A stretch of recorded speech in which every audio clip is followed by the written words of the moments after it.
um, nalasad ko mga pare ko eh. So, advice at taron. Ako ang inyong new financial advisor. Yes! Okay?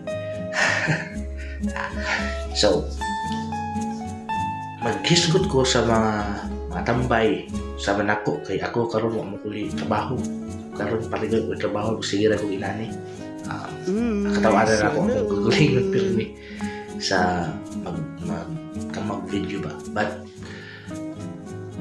sa mga tambay hindi na ito manarbaho eh. Manarbaho nga naman manarbaho ta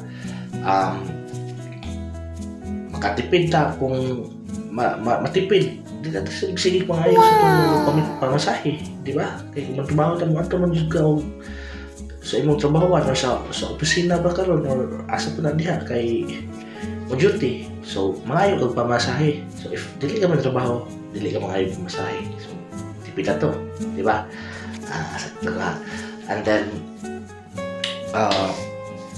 dili maka-cause of traffic kay kung ang kanang tambay sa Pilipinas, imagine na tanang tambay sa Pilipinas ito rin nako ato opisina or manarbaho, so need na sa mga additional nga mga motor cabs or mga buses or sa kung lang ng modes of transport para ma-accommodate tanang tambay nga mga ato opisina.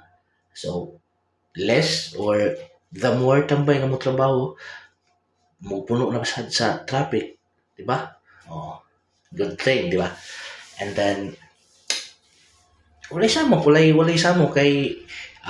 wala na may kwarta tambay, wala na may kung dili na may maka kuha to sweldo kay inig sweldo inom, so wala may kwarta wala may pagpalit sa mga bisyo or sa mga inom na. So mga to, mga tambay, let's say, pag magpabilin tang tambay, o magpabilin tang ihimplos sa katilingban. Okay, di lang ito sinamok, mga to. For more financial advices, follow for more videos. Okay. Boy, Shakoy Parekoy, Shakoy pa more. Shakoy pa more.